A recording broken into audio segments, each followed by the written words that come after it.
Burritos in disguise.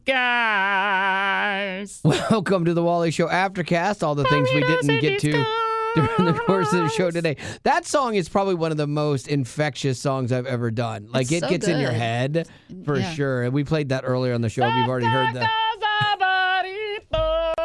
Betty's in rare form today. Oh, I'm in rare. I guess I am too. Here's the thing. I told you could go first, and we are going to have you go first, but after this thing. I want to update because you had posted something. Betty, today, we were playing back an interview, and so we had time for one of us to run and grab breakfast for the other, and I have to play back the things and talk in and out of them, so I couldn't go. So Betty goes. And I say, you know what, I'll pay for breakfast today, even though it's not Dunkin' Friday. And she's like, oh, okay, great. So she takes my credit card. She goes over to Sonic, and she goes to pay, and then for some reason she can't get the credit card to work, or it was too many steps to do it. So she's like, I'll just pay.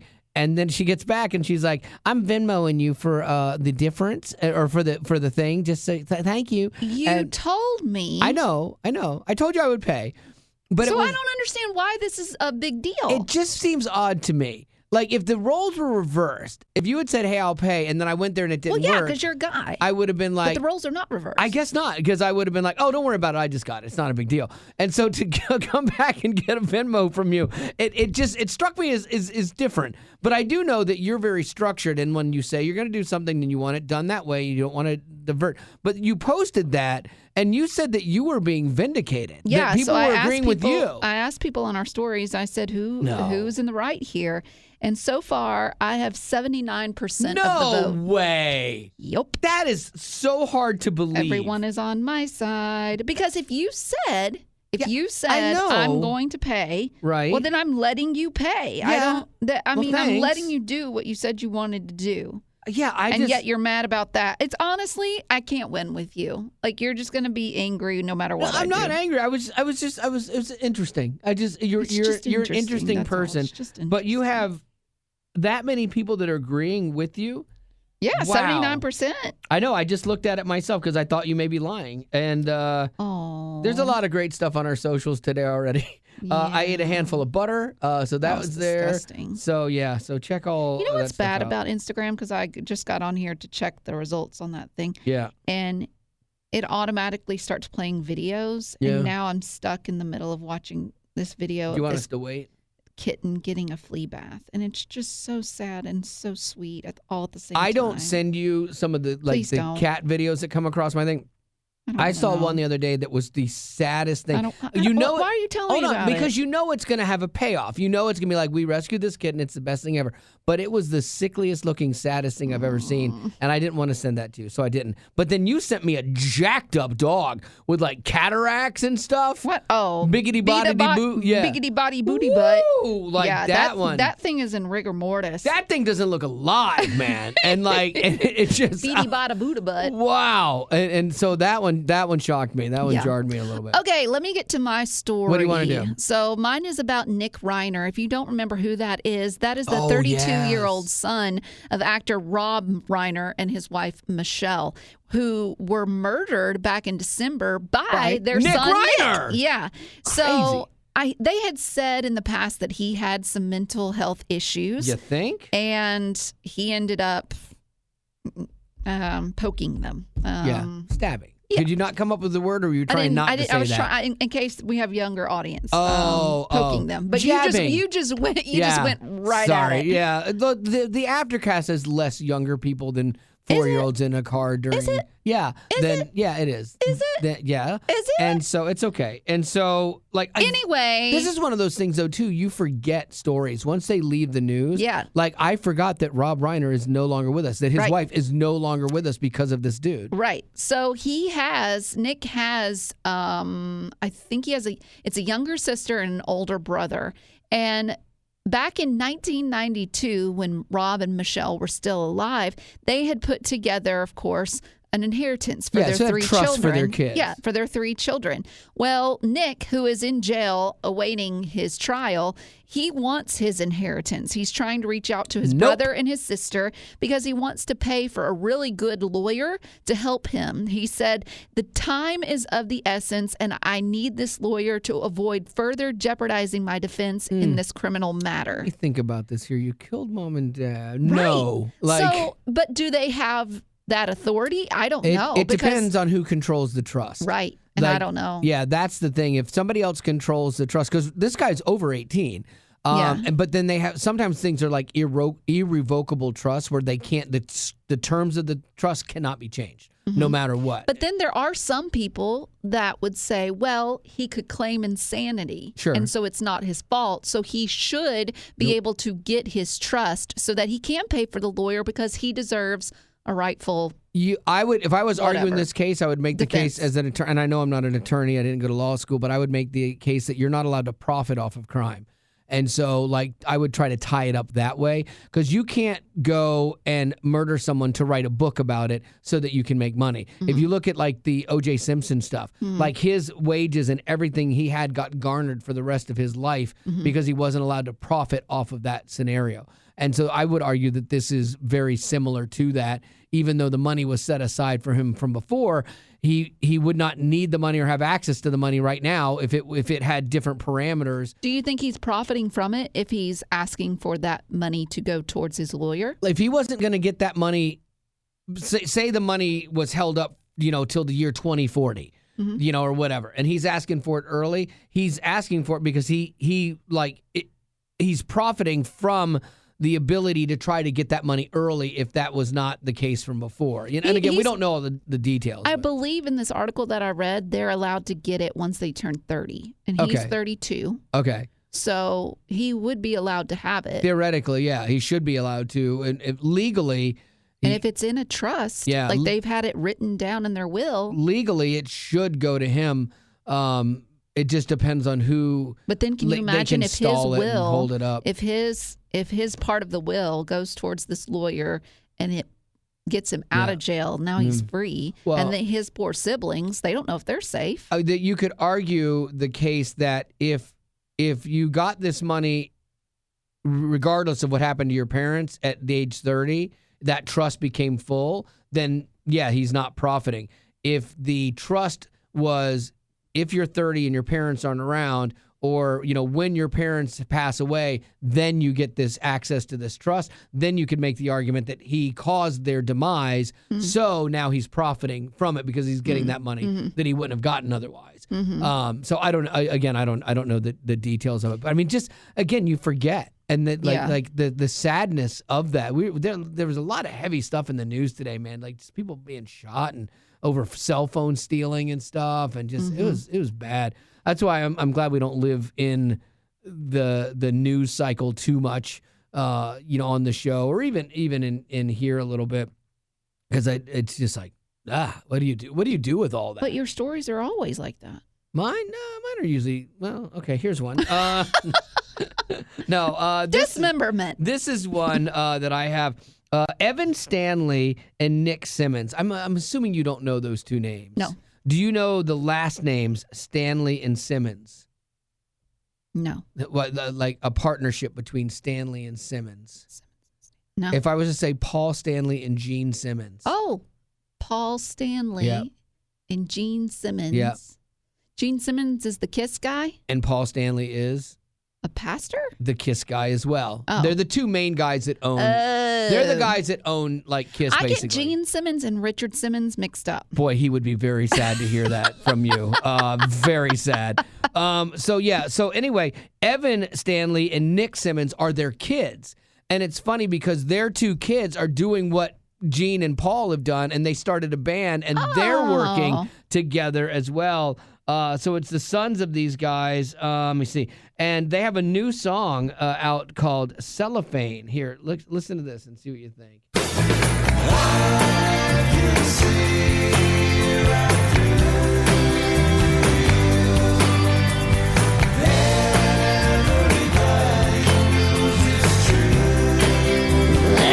These are are the sons of the two guys that wrote God of Thunder, you know? Like, they'd either need to disown them or punch the sensitive harmonies out of them right now. Like, that's what needs to happen. This is their hypothetical Hayden. It really is. Like, if I'm their dads, I'm like, boys. Son. Actually, you're not my son anymore. I'm going to use that term loosely, son. What happened? Are you the Beach Boys? Like, yeah, like the mamas and papas. Like, what are you two knuckleheads doing? You're writing about your feelings? Come on, man. Where's my God of Thunder? Rock and roll all night and party every day, and you're doing your cellophane. I see right through you. I'd be so disappointed in my kid if I was them.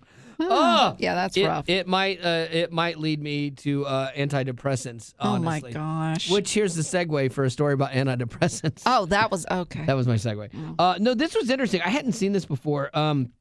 Obviously, people that take antidepressants that need them, the medication is a good thing. But there was this one, there's this Vanderbilt girl, and there's other people with her, younger people, that are kind of on this tour talking about the dangers of some of these antidepressants. And there was one that I hadn't even really thought of, like a side effect, if you will, or whatever. But she was like, I have lost all sense of emotional connection after these things. Now, she was like, I was not good before, and I needed this, I thought, but then I didn't know this was going to happen. She's like, I stopped taking them, and I feel nothing. I can't even love my own mother. And she said it's unbelievably hard. Oh, so she stopped taking the antidepressants. Stopped taking them, and then she can't feel anything yeah, anymore? She's like, so she just dead. Was she feeling things before she started taking it? I don't know about that. Like, I don't know. I know she was not in a good place, and that's when she started taking them. Yeah. And so did they balance her out? But then the side effect, if you will, is now she's like, feels like I'm devoid of any emotion. And so at that point, you're like, well, then should you get back on them if it was helping you? Well, I think that's a sign of psychopathy.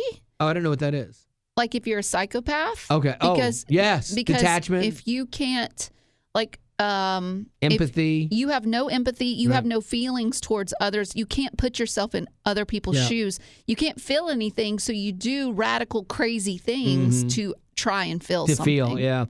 This is that really tough balance too, because the invention or the advent of these drugs have been lifesavers for some people. Lifesavers, And so I do fervently believe there are a lot of people that need these. But two things can be true at once. I also fervently believe that we over-medicate. And we don't do enough deep dive investigation with people. Like, you go to a doctor, you're like, yeah, I'm a little sad. Oh, really? Are you sad? Oh, yeah. Yeah, I'm sad. Are you, like, seriously sad? More than a couple of days? Yeah, sad. And they go, oh, okay. Well, let's get you on something. And you're like, that seemed quick. That seemed real quick, actually, versus going, well, let's see if this is situational or chemical. And I just my own take, I think it should be further fleshed out for people. I'm sure that there are, like, steps on, like, how many milligrams.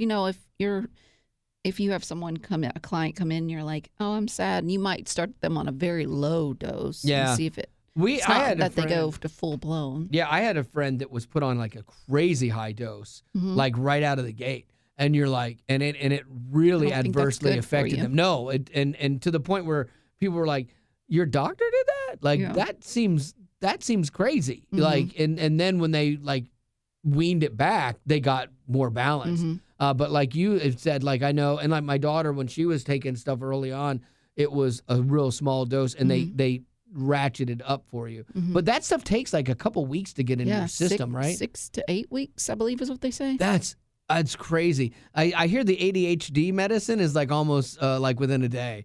We had a conversation about this yesterday at lunch. Our boss was with us, and like Betty's like, you take that stuff, right? He's like, yeah, it's really helped me out. He takes ADHD medication, and I said, don't you feel like it's helped you? And he said, oh yeah, for sure. And he said, it hasn't hindered my creativity, but it has helped me concentrate better. And on the things that matter. Yeah, and I'm like, concentrate, you say, because this man that I've worked with for 20 years cannot concentrate at all. I mean, squirrel. Yeah. Easy. I think, well, he did say, though, he goes, I get why you don't want to take it. Like, because of the fear of it dampening your creativity. So you're going to let fear run your life? Yeah, I will. Absolutely. You do. So why can't I? Where? Oh, my gosh. You're afraid of everything. Like what? Murder. I watch it on TV for entertainment. You're afraid of it. You lock your doors. You won't walk around the streets at night alone. You won't take an Uber by yourself. No, you're afraid. I just did. Oh my gosh. Okay. Well, I think you should get on it because even our boss did say, he said, I would love to see you on it. Yeah. Just to try it. Yeah. Well, that's funny because I go, I would do it for a bit. And he's like, well, then that gets into it being illegal if like somebody's just giving you parts of their medicine. I was like, no, I would go get it from my doctor and see from a guy in a van, a very nice van. Yeah. No, a real doctor guy. You had your chance and then you canceled. I turned it down. Yeah, you canceled the appointment. I did. I canceled the appointment because I figured it out. I got it worked out. Hey, do you have any birthdays? I do. Let's go. I don't know if I got to this one. Oh, yes, I did. Never mind. Let me delete that one. Okay. But wait, I have two more. Oh, great. Go. Okay, we have Jeff, who celebrated a birthday yesterday. Happy birthday, Jeff. Says he likes to travel, museums, history, and coffee. Then we have Emma, who celebrates a birthday today. Happy birthday, Emma. She said, I'm turning 15. I love the Wally show and listen constantly. I would love the birthday song. I would also think that as a 15-year-old, she loves the fact that you brought up stabbing, too. Oh, yeah, probably so. Happy birthday, Mama! Yeah! When are your birthdays? We are born to do. Hey, don't get stabbed. No. Okay, let's see. If Wally is dropped in a forest blindfolded, how long would he last before rescue or getting out? How long would he last? Oh, I'm good. Like I will outlast anyone in this building. 100%.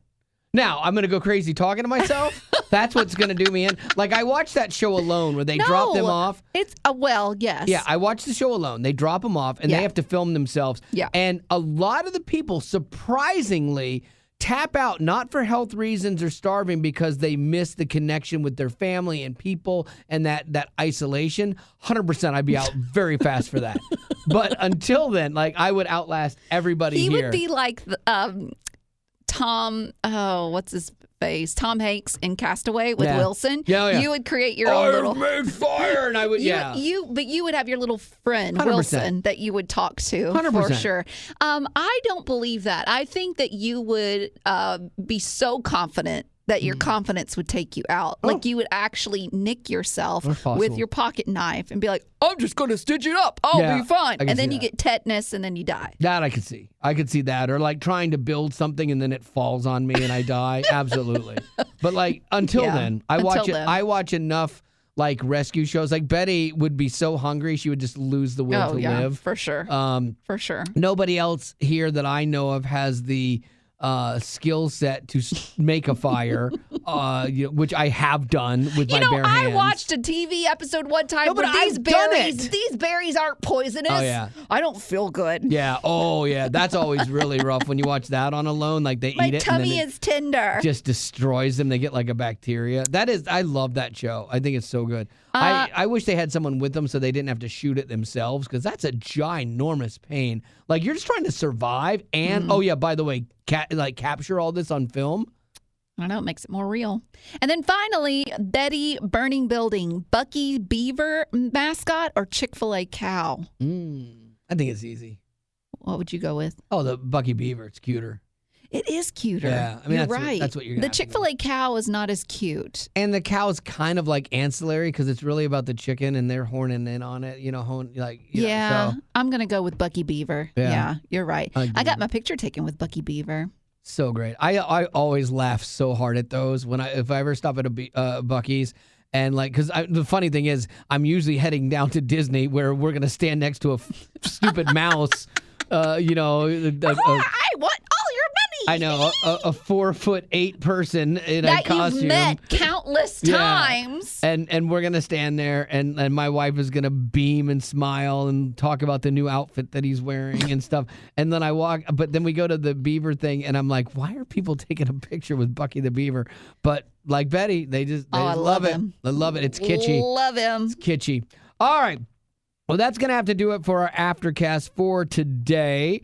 we're going to be doing a compassion event for the next 3 days, and so that's going to take precedent over all of this. So no podcast or Aftercast. I apologize. But if you'd like to join us and do some good, because you could get mad, obviously. That's a choice. You could. And be like, why? But why would you want to do that? Why do these ladies who need help get in the way of our Aftercast? I hate them all.